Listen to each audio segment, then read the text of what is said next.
Hello बच्चों, welcome to our channel electric physics by विकेगर। In this video, we are going to discuss the question number 81 to question number 100 of chapter Ray Optics from a very popular book NCERT at your fingertips by the publication MTG. This is the last part of this chapter Ray Optics. As you all know, we discussed 20 questions in one single video. So this is part 5 to and the final part of this Ray Optics. Let us start the discussion with question number 81. Question number 81. In a compound microscope, the focal length of two lenses. Compound microscope, जैसे ही बेटा इसने कहा आपके दिमाग में दो lenses आने चाहिए। एक लेंस हमारे पास होता है ऑब्जेक्टिव और दूसरा लेंस हमारे पास होता है आई पीस। ओके, दो लेंस आपके दिमाग में आ जाने चाहिए। दोनों की फोकल लेंथ आपको गिवन है 1.5 और दूसरे की है 6.25। If an object is placed 2 centimetre from objective से 2 सेंटीमीटर दूर यहां पर एक ऑब्जेक्ट रखा गया है and the final image is formed at 25 centimeter from the lens. That means it is a strain condition जिसमें final image formed at a capital D. D distance होता है 25 centimeter. The distance between the two lenses हमें find करना है। गौर से देखिए बच्चों, L हमें find करनी है। तो सबसे पहले तो आपको ये समझ लेना है कि हमें कैलकुलेट क्या क्या करना है। आपको पता है इस ऑब्जेक्ट की इमेज कहीं यहां बनेगी। ये वाला डिस्टेंस कहलाता है V नॉट और इसको हम बोलते हैं U not. O stand for objective. Objective lens से ऑब्जेक्ट का डिस्टेंस एंड ऑब्जेक्टिव लेंस से इमेज का डिस्टेंस। फिर ये वाला जो डिस्टेंस है ये कहलाता है आई पीस से इस इमेज का distance, because image of one act as object for a second.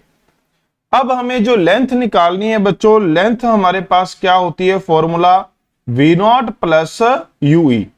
यहां मॉडुलस इसलिए लगाया जाता है क्योंकि साइन कन्वेंशन के हिसाब से जब आप आई पीस के रिस्पेक्ट में यूई निकालेंगे तो वो नेगेटिव होगी। अगर मैं आपको याद दिला दूं तो ये वाला फॉर्मूला कुछ इस तरीके से था, D जिसमें हमने सारी जो है वैल्यूज पुट कर देंगे तो ये कुछ इस तरीके से हमारे पास बनता है। उम्मीद है कि आपको ये फॉर्मूला याद होगा।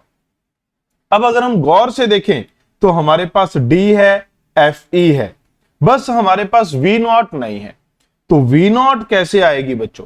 V नॉट के लिए आपके पास फोकल लेंथ है, आप देख सकते हैं, आपके पास U नॉट है, V नॉट निकाल लेंगे तो क्या होगा, गौर से देखिए बच्चों।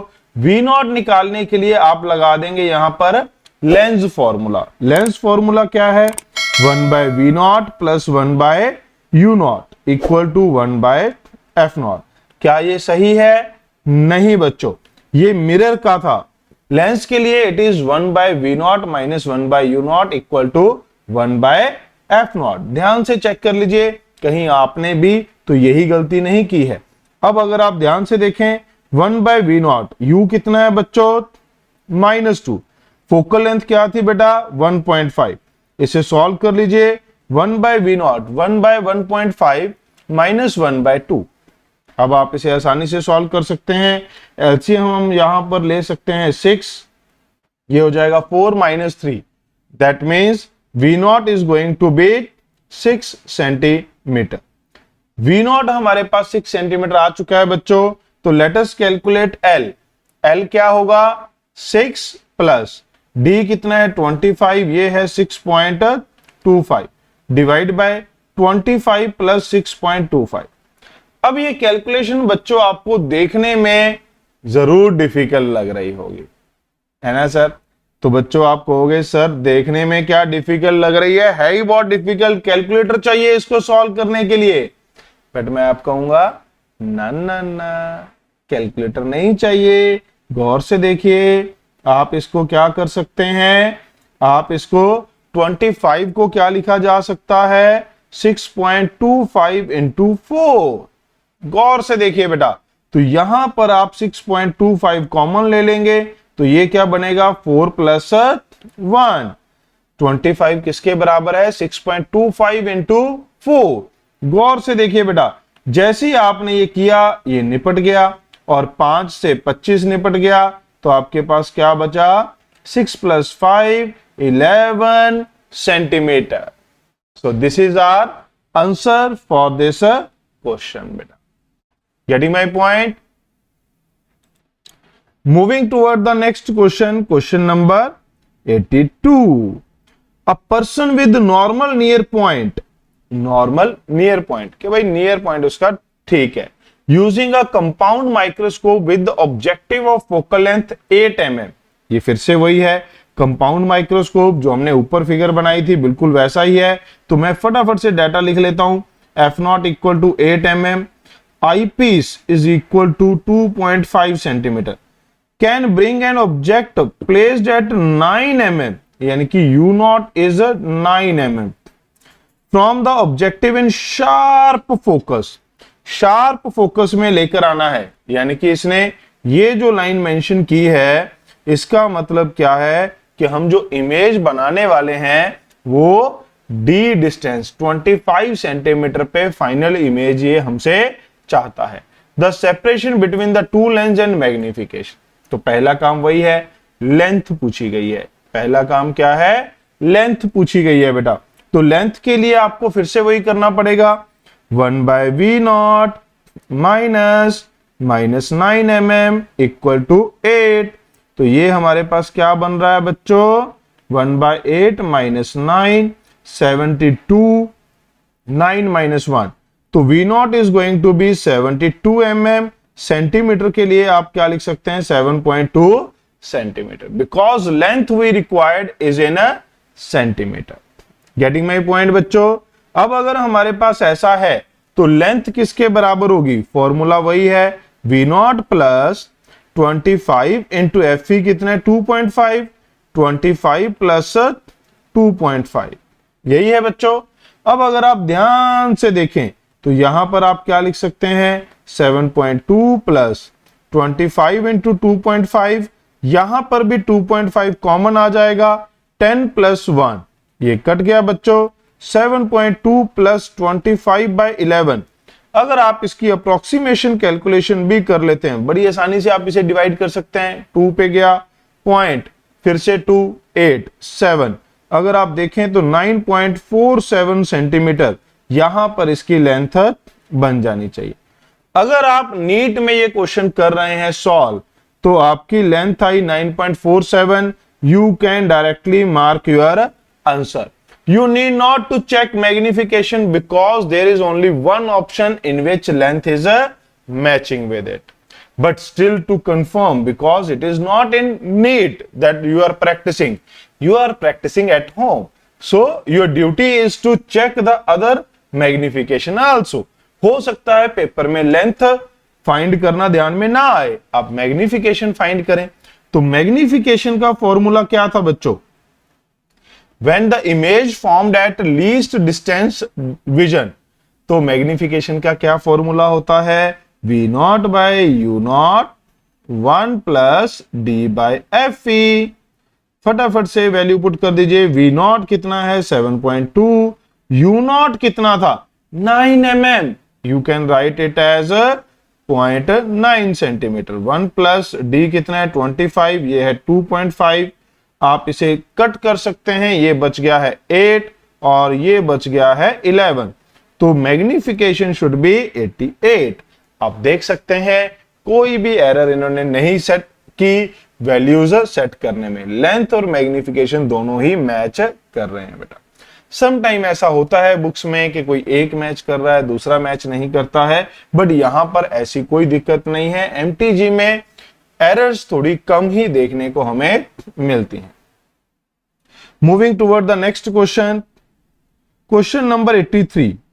Final image is in an astronomical telescope with respect to object. Astronomical telescope में जो फाइनल इमेज हमारे पास होती है वो कैसी होती है बच्चों? जो इंटरमीडिएट स्टेट होती है बेटा वो ऑब्जेक्ट के रिस्पेक्ट में इन्वर्टेड एंड इनलार्ज्ड होती है, और जो फाइनल इमेज है वो इस इमेज के कोरस्पॉन्डिंगली क्या होती है, इरेक्ट एंड इनलार्ज। तो इसने वैसा कोई कंफ्यूजन क्रिएट किया नहीं, हमें यह पता है कि जो फाइनल इमेज होती है वो कैसी होती है बेटा, वर्चुअल एंड इन्वर्टेड। ऑब्जेक्ट इधर था बेटा, ये फाइनल इमेज है, तो हम क्या कह सकते हैं, virtual and inverted image. Getting my point बच्चों। इंटरमीडिएट इमेज के लिए क्या कह सकते हैं, real and inverted. Real and inverted, जो इन्वर्जन है this is with respect to object. I hope आप सबने ये आसानी से कर लिया हो। क्वेश्चन नंबर 84, अगर आप क्वेश्चन नंबर 84 को ध्यान से देखें बच्चों, ये नीट में भी आया हुआ है, आपको प्रीवियस ईयर क्वेश्चन में भी ये मिलता है। काफी सारे बच्चे इस क्वेश्चन को समझने में दिक्कत फील करते हैं, उनको समझ में नहीं आता है कि दिया क्या है। अगर आप ध्यान से देखें तो अब मैं इस लेंस को उस सिंबल से नहीं रिप्रेजेंट कर रहा, मैं यहां लेंस ड्रॉ कर रहा हूं, because we need this lens.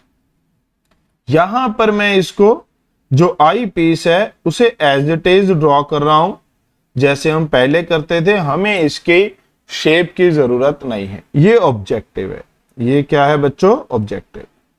अब अगर आप गौर से क्वेश्चन को पढ़ें, इन an astronomical telescope in normal adjustment, normal adjustment की बात हो रही है।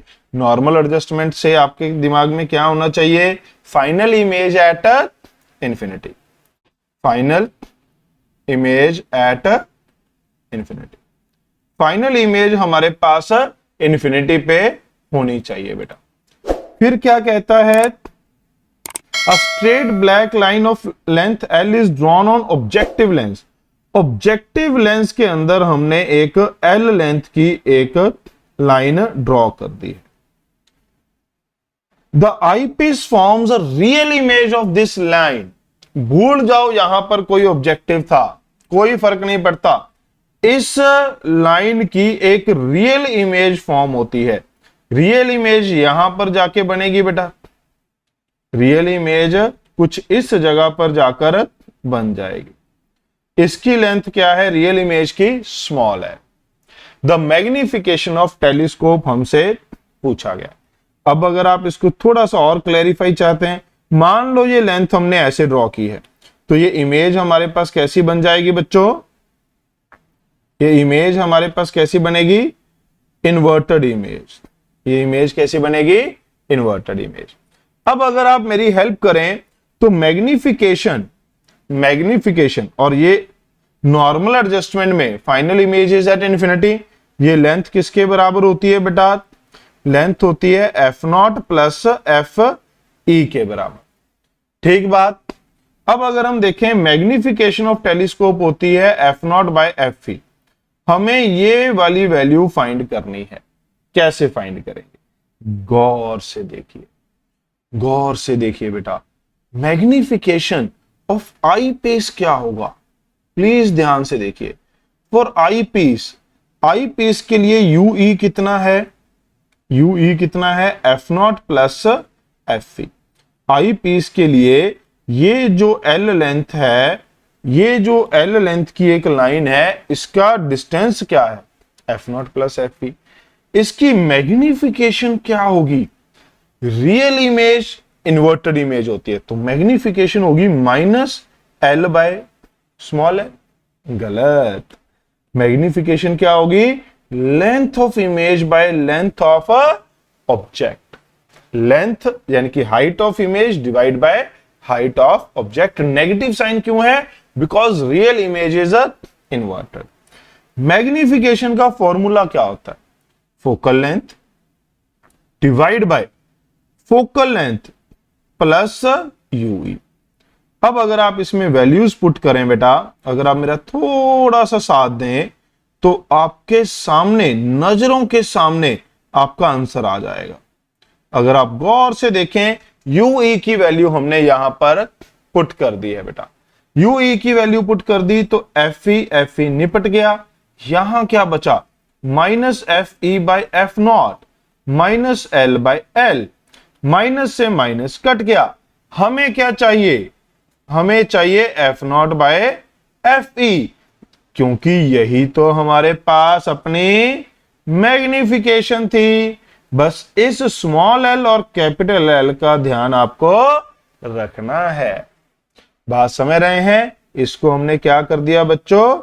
इन्वर्स कर दिया, इन्वर्टेड कर दिया। समझ रहे हैं? तो our answer, beautiful answer is 84 का ए। इस क्वेश्चन में काफी सारे बच्चों को प्रॉब्लम फील होती है, बट आई होप आपको ये सॉल्यूशन समझ में आया हो, है ना, और अच्छे से जो आपका डाउट था वो क्लियर हो गया। तो बच्चों वीडियो को लाइक जरूर करें, अपने दोस्तों के साथ शेयर करें और चैनल को सब्सक्राइब जरूर करें बेटा। Moving toward the next question, question number 85। Focal length of the lens of N astronomical telescope. Astronomical telescope, focal length of lenses given है।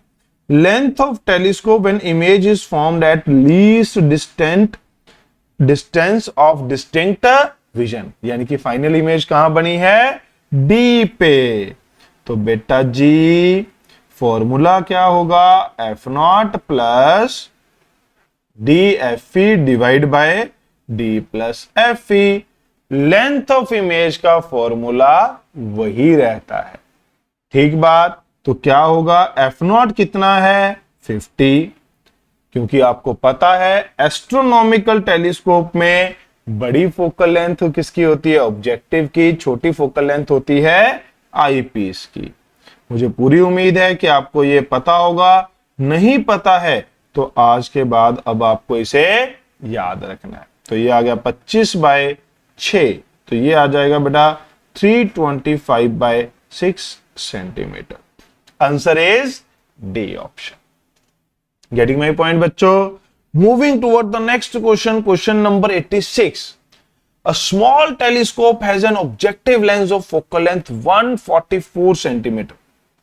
Objective of focal length 144 centimetre. Eyepiece 6 centimetre.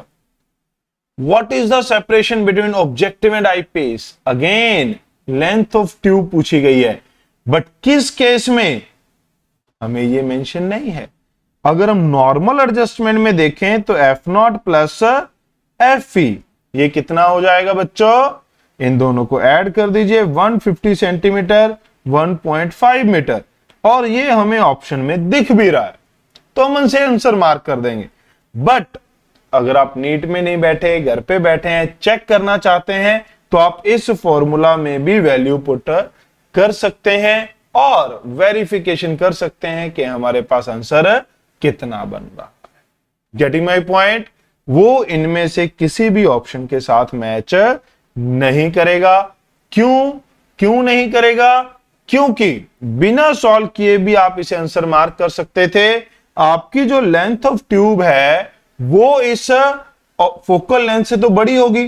Focal length कितनी है? 1.44 metre. इससे बड़ी option सिर्फ एक ही तो है भाई ऑप्शन में, तो और कोई ऑप्शन इसमें मैच नहीं कर सकता। क्लियर है बच्चों? Okay, moving toward the next question, question number 87। मैं फिर से रिमाइंड करा दूं बेटा, अगर अभी तक आपने लाइक बटन नहीं प्रेस किया है तो जरूर कर दीजिए बेटा। Question number 87। An astronomical refractive telescope has an objective of focal length. Objective की focal length 20 metre, eyepiece की focal length 2 centimetre. Then its magnification, भाई मैग्निफिकेशन क्या होगी? F not by F E. तो ये कितना हो गया? 20/2 इंटू 10⁻⁻², 2000। ये बिल्कुल एक्यूरेट है। Then length of the telescope tube, इस कंडीशन में F not plus F E करेंगे तो 20 प्लस 0.2 मीटर। तो ये आ गया बेटा, ये भी करेक्ट है। इमेज फॉर्म क्या होती है? इन्वर्टेड होती है, वो तो हमको सबको पता ही है। तो इसका करेक्ट आंसर क्या आ जाएगा बच्चों? All of the above, all of these are correct options. Moving toward the next question, question number 88। Giant reflecting telescope.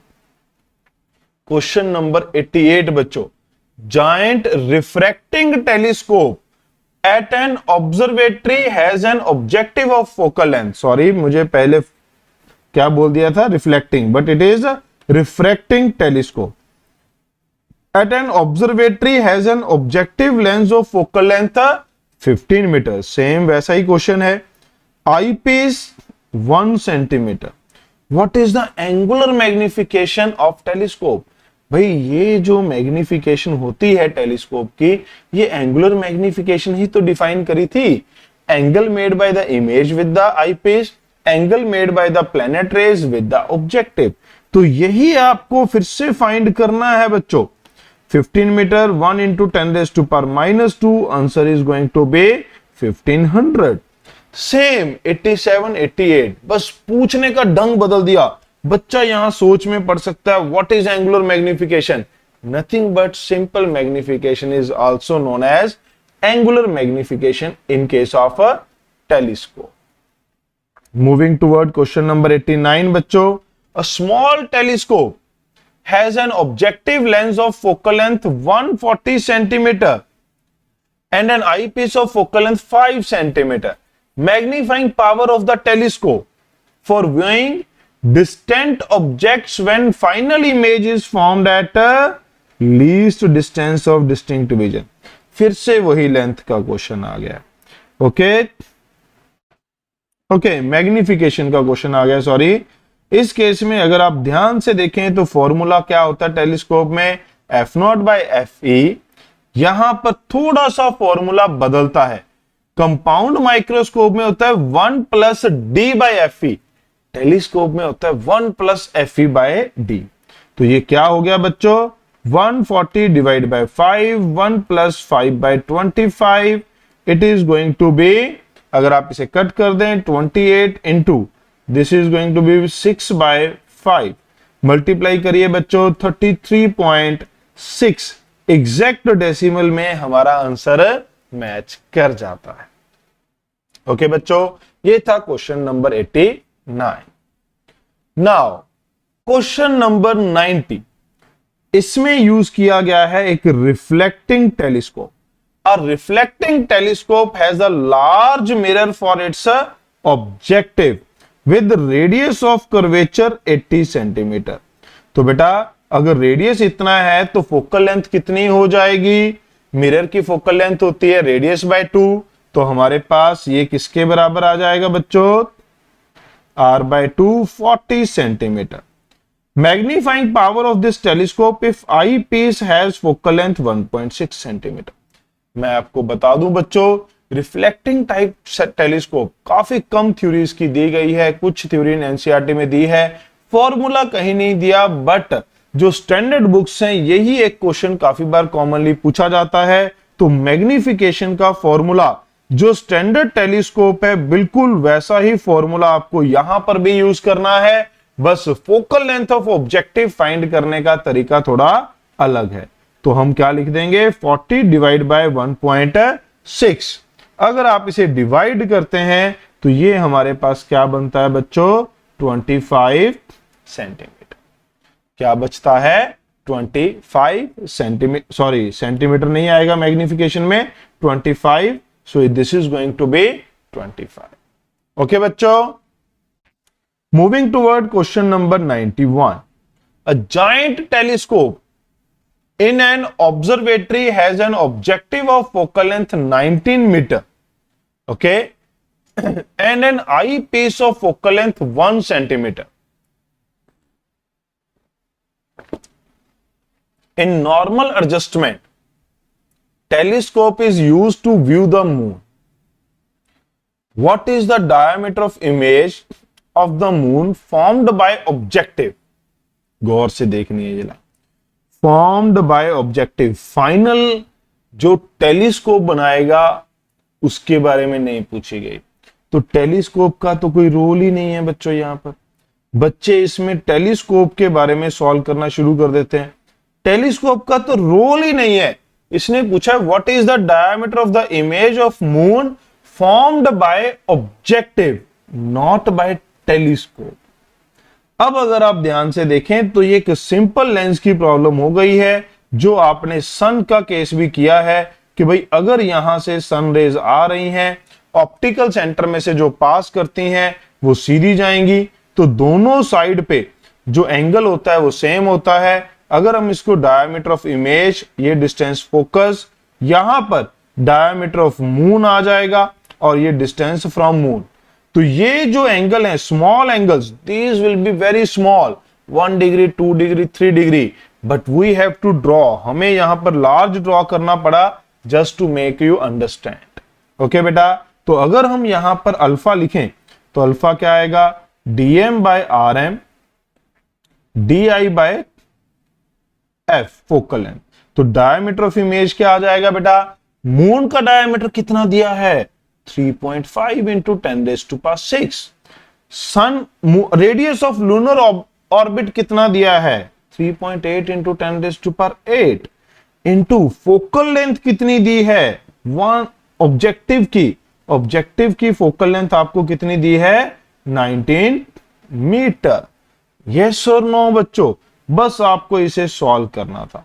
आप इसे अगर सॉल्व करते हैं 35/38 इंटू 10⁻² इंटू 19, ये 2 पे कट गया, ये आया 17.5 इंटू 10⁻² मीटर।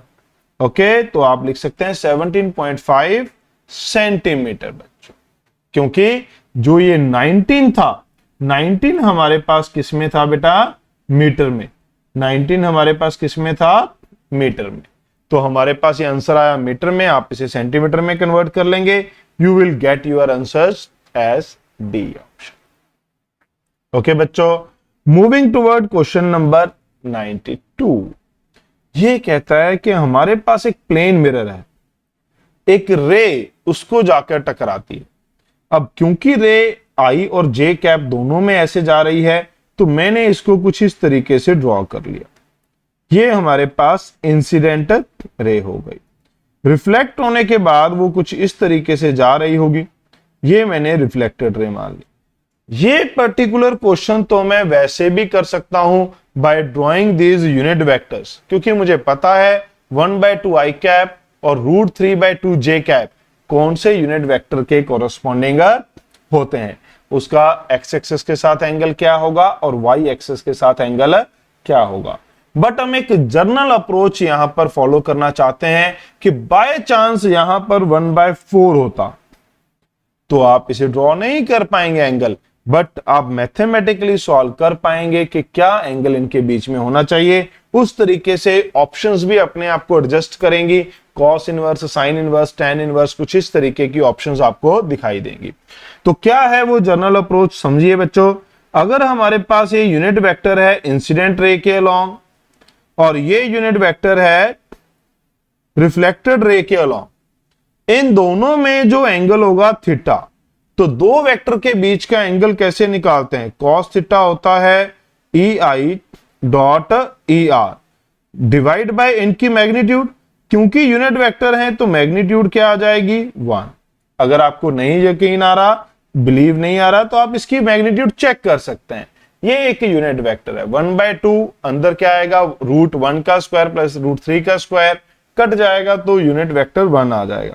इन दोनों का डॉट प्रोडक्ट कर दीजिए भी। अब बस मैं ये थोड़ा सा यहां पर कॉन्फिडेंस रख रहा हूं कि आपको डॉट प्रोडक्ट आता होगा, आगे वाले कोफिशिएंट्स को मल्टीप्लाई कर देंगे। I dot I 1, J dot J √3 into √3 3, नीचे क्या था 1 into 1, it is going to be -2/4, you can write -1/2, theta is going to be 120 degree. But hold on, this theta is not going to be the answer of this question. इसमें पूछा है angle of incidence. अब अगर आप ध्यान से देखें, ये जो इंसिडेंट रे और रिफ्लेक्टेड रे होती हैं, both makes angle of incidence and angle of reflection, and both angles are equal to each other. It means जो यहां पर 2i प्लस थीटा होगा वो किसके बराबर है, 180 degree. So i is going to be 30 degree. तो i हमारे पास क्या बन रहा है बच्चों, 30 डिग्री बन रहा है। उम्मीद है आपको ये जर्नल सॉल्यूशन इस क्वेश्चन नंबर 92 का पसंद आया होगा। तो फटाफट से वीडियो को लाइक कर दीजिए, चैनल को सब्सक्राइब कर दीजिए। शाबाश बेटा। Moving toward the next question, question number 93 कहता है number of capital letters such as A B C D which are not literally inverted by a plane mirror. भाई थोड़ा सा दिमाग पे जोर डालते आपको ये सारे नंबर दिखने चाहिए जिनका राइट लेफ्ट सेम हो। सबसे पहला ही है ए, फिर आता है एच, फिर आता है आई, अगर आप आई को देखें, फिर अगर आप देखें एम को, फिर ओ को, फिर आप देखें टी को, फिर यू को, फिर वी को, फिर डब्ल्यू को और फिर एक्स को। यहां तक ज्यादातर बच्चे देख लेते हैं। वाई जो लास्ट एलिमेंट है उसमें सम टाइम बच्चे कंफ्यूज होते हैं, बिकॉज हमें वाई ऐसे बनाने की आदत पड़ी होती है, तो बच्चा कहता है सर ये तो ऐसे बनेगा, तो ये तो सिमेट्रिक है नहीं। बट बच्चों जब हम इंग्लिश की बात करते हैं तो उसमें वाई कुछ इस तरीके से कैपिटल लेटर में बनाया जाता है। तो इस वजह से वाई अगर ऐसा है तो आप इसे कैसे भी ड्रॉ करें, ये हमारे पास लिटरली इन्वर्टेड नहीं होगा। तो हमारे पास लेटर्स कितने हैं 11। अगर आप काउंट करें 1 2 3 4 5 6 7 8 9 10 11 लेटर्स हैं जिनको अगर हम मिरर में देखें कैपिटल लेटर्स वो एक जैसे ही दिखाई देंगे, लिटरली इन्वर्टेड पे कोई इफेक्ट नहीं पड़ेगा। Question number 94 two mirrors at an angle theta produce 5 images of a point object. 5 images बन रही हैं बेटा, तो हमें पता है तो n हमारे पास क्या होगा 5 + 1 6 बेटा, क्योंकि जब ये इवन होता है तो नंबर ऑफ इमेजेस एक कम बनती हैं। अगर हमारे पास ये ऑड होता है n तो नंबर ऑफ इमेजेस हमारे पास सेम भी रह सकती हैं और एक कम भी हो सकता है। तो इसने ऐसा नहीं कहा कि इतने से ज्यादा होंगी, है ना, इतनी या इतने से ज्यादा या इतनी या इतने से कम। जब may be 5 images can form, यहां पूछा प्रोड्यूस 5 इमेजेस, मतलब कंफर्म 5 इमेजेस हैं, चाहे ऑब्जेक्ट कहीं पे भी रखा हो, सिमेट्री पे या फिर असिमेट्रिकल पोजीशन पे। तो इसका मतलब हमारे पास n की वैल्यू क्या हो गई बेटा 6। तो हमारे पास थीटा क्या हो जाएगा 360/6 बेटा, तो ये आ गया 60 डिग्री। बाद में थीटा डैश कितना है theta -30, this is going to be 30। N dash क्या हो जाएगा 360/30 डिग्री, तो हमारे पास 12। अगर एन डैश 12 है तो नंबर ऑफ इमेजेस क्या हो जाएंगी 12 - 1 11। ओके बच्चों, getting my point. Moving toward the next question बच्चों। Next question 95। A man stands symmetrically between two large plane mirrors fixed on two adjacent walls। थोड़ा सा ज्यादा बड़ा है ये, इसको थोड़ा सा छोटा कर लेते हैं फॉन्ट पे। ओके, गौर से देखिए, दो प्लेन मिरर्स हैं,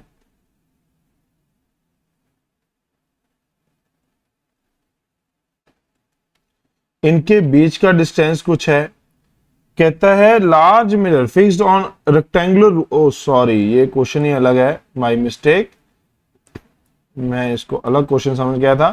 fixed on two adjacent walls of a rectangular room, ये एक रेक्टेंगुलर रूम की एडजेसेंट वॉल्स है बेटा। तो एंगल कितना आ गया इनके बीच में 90। तो नंबर ऑफ इमेजेस क्या बनेगी 360/90, n आएगा 4। नंबर ऑफ इमेजेस क्या आएंगी बच्चों, this is 4 - 1 3, this is going to be 3 बच्चों। ओके, क्वेश्चन नंबर 96 बड़ा प्यारा क्वेश्चन है, मुझे बड़ा अच्छा लगता है। आप कंसेप्ट के ऊपर बेस्ड क्वेश्चन है बेटा, बिल्कुल लेंथी नहीं है, आराम से अगर आप इसे सोचेंगे तो you will get your answer. अगर आप ध्यान से देखें, कहता रे 1 मिरर 1 के पैरेलल है, रे 2 मिरर M2 के पैरेलल है। आपको बताना है एंगल थीटा।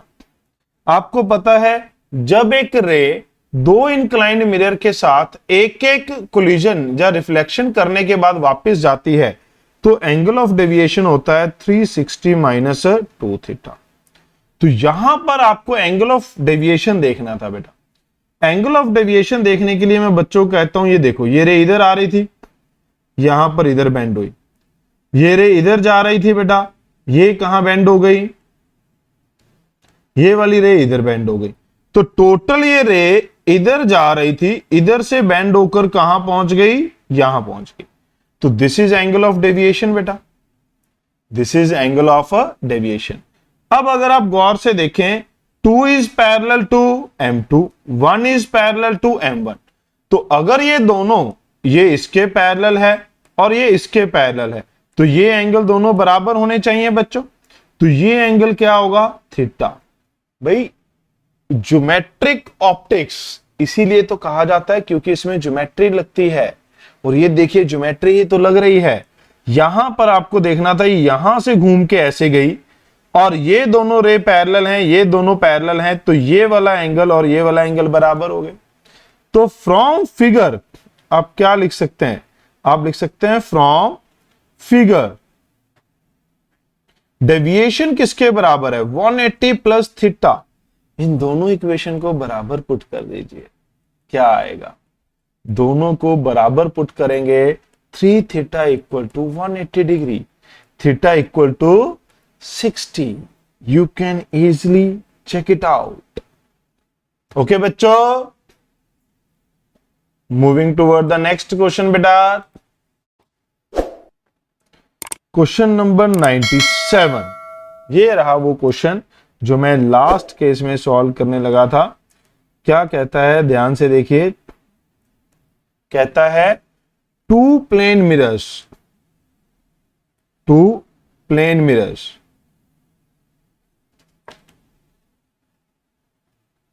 अरे स्ट्रेट लाइन ही नहीं बन रही है, बताओ, बन गई रे। 2 प्लेन मिरर्स, अगर आप ध्यान से देखें बच्चों, ये है। अगर हम देखें, इनके बीच में एक ऑब्जेक्ट रखा गया L/3 फ्रॉम 1 मिरर, L/3 दूसरे से क्या हो जाएगा, 2L/3, क्योंकि दोनों के बीच का डिस्टेंस क्या था बच्चों, L। अब इमेजेस कहां बनती हैं, अगर मान लो ये x है, ये y है, तो आपको पता है फर्स्ट इमेज बनती है x पे, दूसरी इससे 2y डिस्टेंस पे, तीसरी इससे 2x डिस्टेंस पे। मुझे पूरी उम्मीद है कि आपको ये फॉर्मूला पता होगा, ये सीक्वेंस पता होगी बेटा। अदरवाइज हम जल्द ही इसका 1 शॉट वीडियो भी अपलोड करेंगे, तो वहां पर फिर हम इन चीजों को एक्सप्लेन करेंगे थोड़ा सा। यहां पर अगर हम देखें x 2y 2x 2y, ये कंसेक्टिव इमेजेस के बीच का डिस्टेंस होता है। मिरर से देखेंगे तो x plus 2y plus 2x plus 2y ऐसे करते रहेंगे।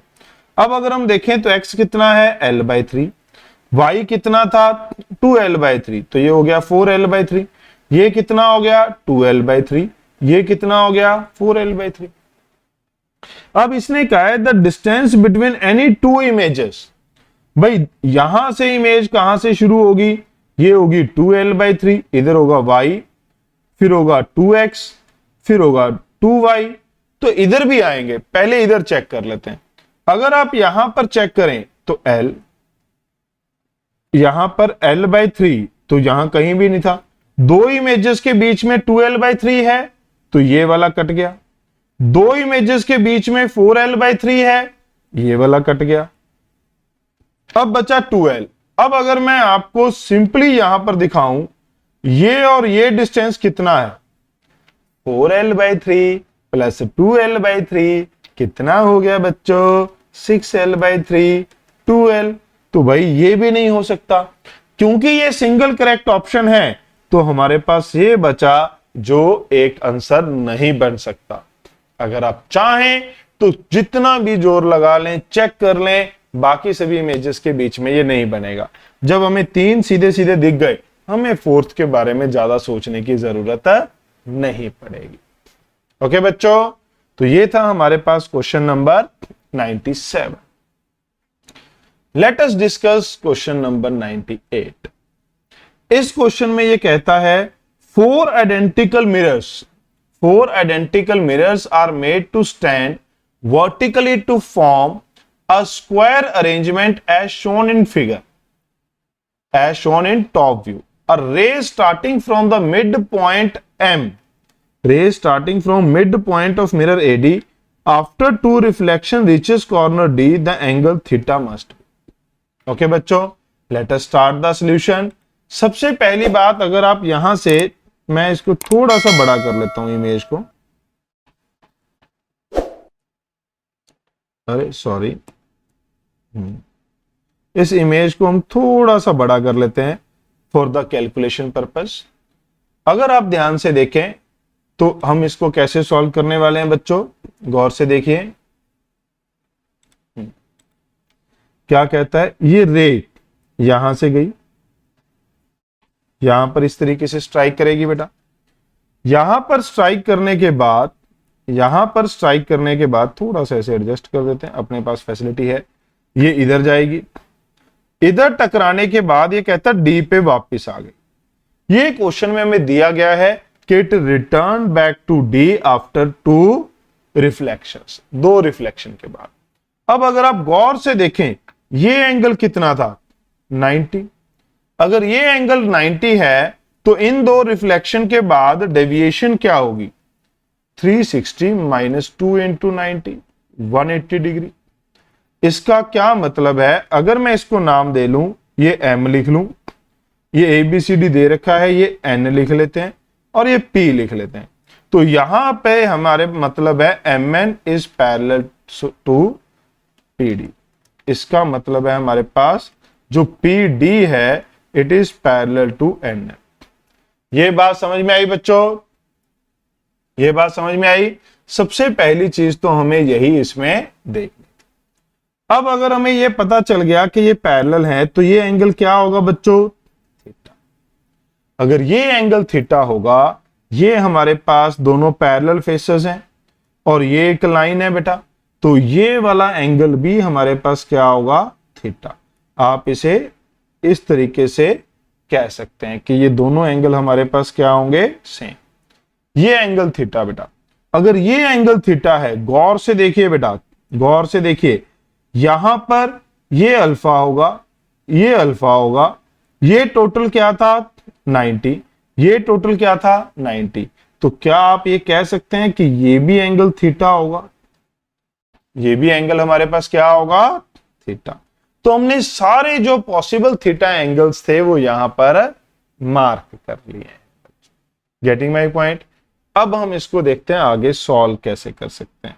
अब अगर हम देखें तो हमें फाइंड करना था tan थीटा बेटा। अब अगर हम देखें तो ये वाला डिस्टेंस है l/2, ये l/2, l/2 मान लेते हैं इसको। ये वाला मान लो x है, तो ये क्या बचेगा l-x, ये वाला l, ये y, तो ये वाला क्या बच जाएगा l-y, ये वाला क्या बच जाएगा बेटा l-y, यही बच रहा है। ये समझ में आई बेटा बात। फटाफट से अगर आप बेटा इस वीडियो को देख रहे हैं तो मैं आपको कह दूं कि फटाफट से वीडियो को लाइक कर दीजिए और बहुत सारे ऐसे ही क्वेश्चंस के सॉल्यूशन है देखने के लिए। ओके, तो क्या कह रहे हैं बेटा, ध्यान से देखिए यहां पर। अब अगर हम इस ट्रायंगल में देखें, tan थीटा को लिखा जा सकता है l/y, कौन सी ट्रायंगल में, PCD में। फिर अगर हम देखें ANM में tan थीटा को लिखा जा सकता है x डिवाइड बाय l/2, तो ये हमारे पास हो जाएगा 2x/l, लिख सकते हैं बेटा। अगर हम इन दोनों के बीच में एक रिलेशन सेटअप करें l/y इक्वल टू 2x/l, तो यहां से बन जाएगा l² 2xy। ये हमारे पास एक इक्वेशन बन गई। ये एक मैथमेटिकल स्टेप्स मैं आपको बता रहा हूं, मेन काम हम पहले कर चुके हैं।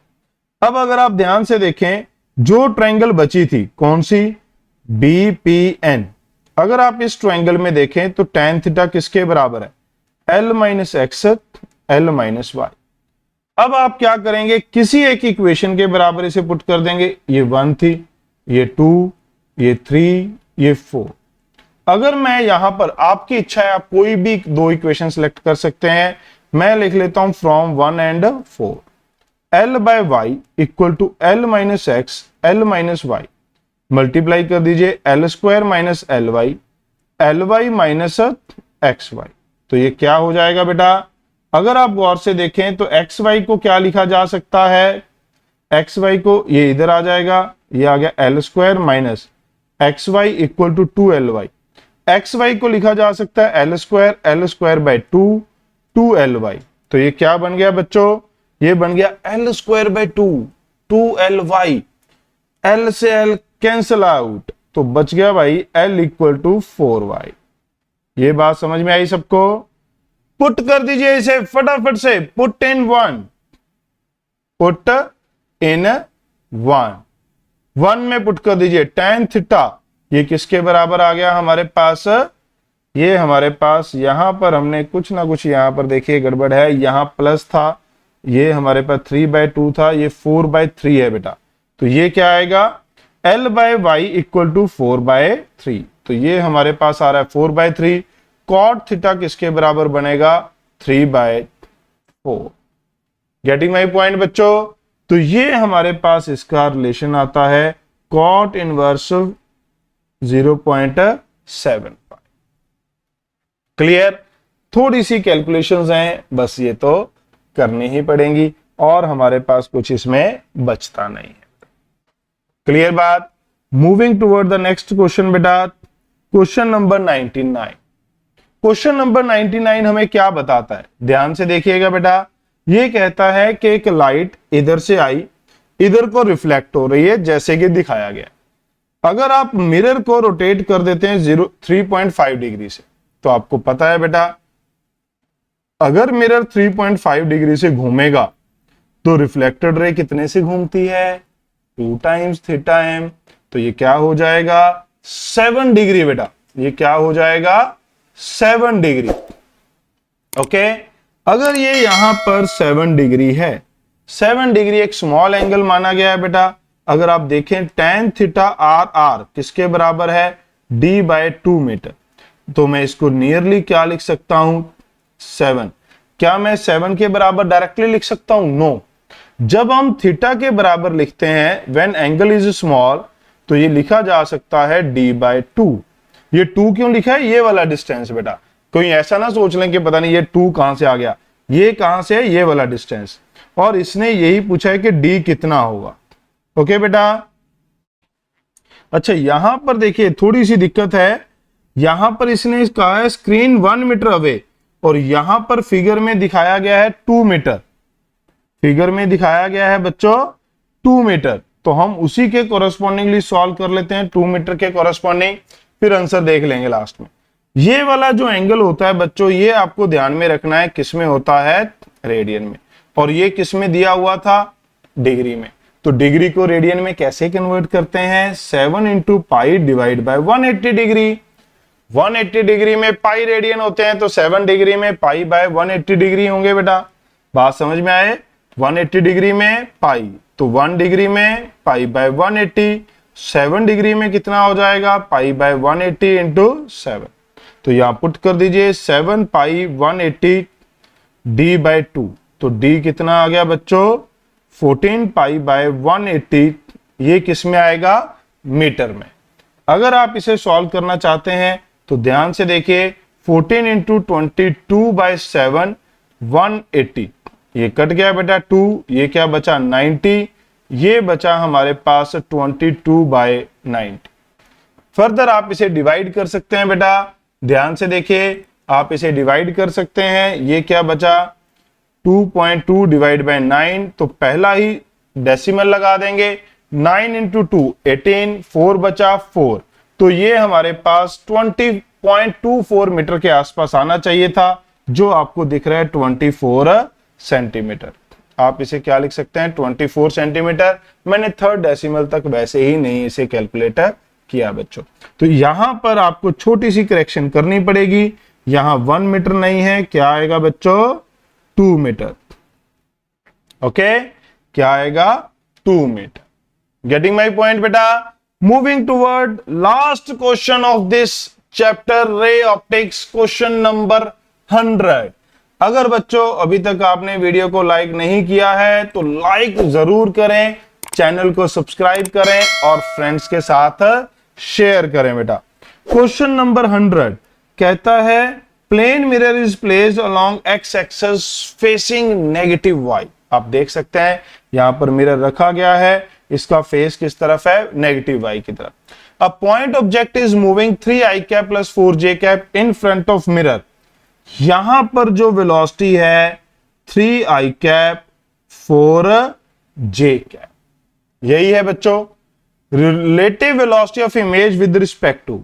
अब आपको इमेज की वेलोसिटी बेटा अलोंग नॉर्मल इमेज की वेलोसिटी क्या होती है बेटा, 2 times velocity of mirror minus velocity of object.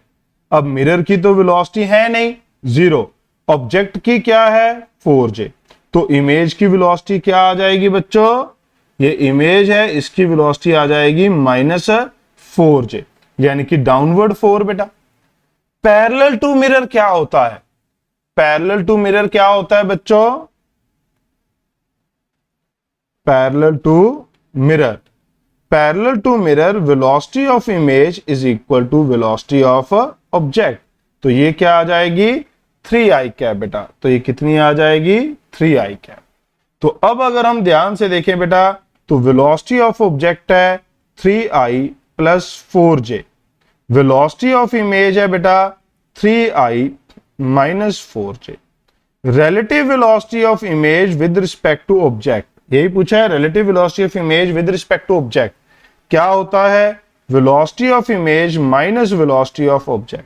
आप इन दोनों को सब्ट्रैक्ट कर दीजिए बेटा, जब आप सब्ट्रैक्ट करेंगे माइनस माइनस ये कट गया और ये क्या बच जाएगा -8j कैप। तो आंसर क्या आना चाहिए बच्चों -8j कैप। ओके बच्चों, तो इस क्वेश्चन के साथ हमारी रे ऑप्टिक्स की डिस्कशन कंप्लीट होती है from the book NCERT at your finger tips by publication MTG। Okay बेटा, बाकी चैप्टर्स के भी यही सॉल्यूशन देखने के लिए आप चैनल को सब्सक्राइब करें, दोस्तों के साथ शेयर करें सो दैट वो भी इसका बेनिफिट उठा पाए बेटा। तो आज के लिए इतना ही है। Thank you so much.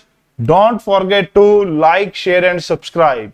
Keep studying, keep smiling. Thank you.